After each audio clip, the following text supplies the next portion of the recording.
Did you like Kubrick's film of The Shining? No. Cold. The Shining is one of the most iconic horror films of all time, so why does author Stephen King not feel the same way? Why did Stephen King hate The Shining? The Shining tells the story of the Torrance family, Jack, Wendy and Danny. Danny is a little special and talks to his imaginary friend Tony. Jack is an alcoholic writer who has taken the caretaker job at the Overlook Hotel. He and his family will spend the winter there when it's closed and give Jack time to finish his novel. During the interview, he's told the man murdered his whole family due to the isolation. Jack says that's grand. Weird shit happens. Danny sees some creepy twins, blood from the lift, and is introduced to Scatman Crothers, who also has The Shining, which is a way of being able to talk to people using your mind. Jack unwinds in the hotel's grand ballroom where he buddies up with a ghostly barman. We later find Danny bruised. Wendy is convinced there is a crazy woman staying in room 237. Jack is skeptical. Are you out of your fucking mind? Jack gets acquainted with the shape-shifting ghost in 237, then doesn't let on to his wife. I didn't see one goddamn thing. Danny has reached out to Scatman Crothers using The Shining, and he gets his arse out of bed. Wendy knocks out a now completely unhinged Jack.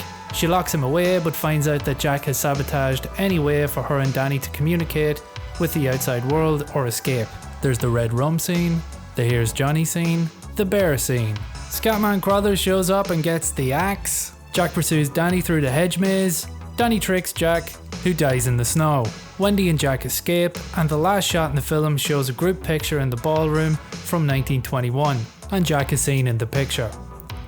Dun dun dun. The film was released on May 23rd, 1980, and actually came out to some mixed reviews, including Stephen King's. The Shining is now considered one of the best films ever made, but it took years for this to resonate. Other actors considered for the Jack role were Robin Williams, Robert De Niro and Harrison Ford. Stephen King hated all of these suggestions as well as Nicholson. So imagine being like, we've got Robin Williams, De Niro, Jack Nicholson and Harrison Ford all up for the role.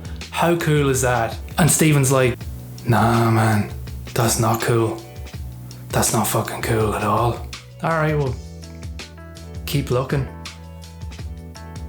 Before we look at why he actually hated The Shining, there's a documentary called Room 237 that shows us how deep people have gone in trying to understand the themes and intent of the film. Theories like, the purpose of the movie was to show the brutal treatment of Native Americans by white settlers. Director Stanley Kubrick helped fake the moon landing, and the film was an admission of guilt. There's also a 1997 version of The Shining that was made for television.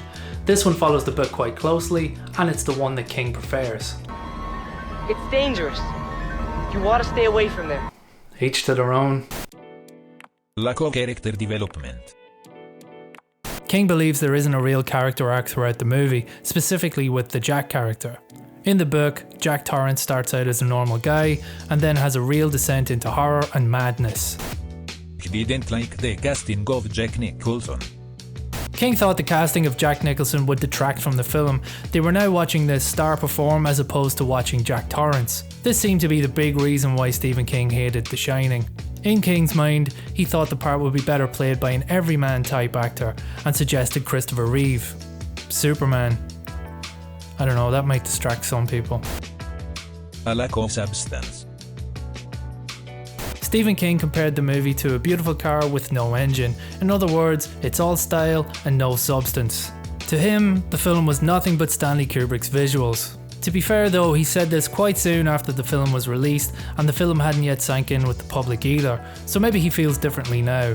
It took years for the themes and classic scenes to resonate with audiences.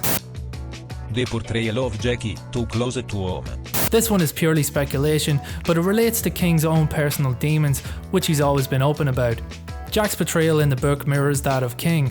Seeing a writer who's the father of a young child dealing with alcoholism and rage issues being portrayed so effectively by Nicholson might have hit him too close to home. And that's it.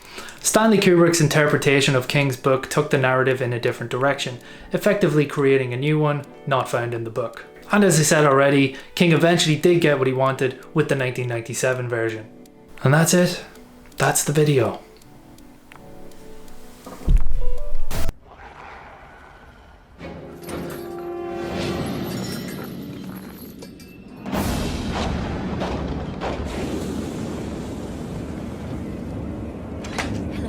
Hi, Jack. Come on in.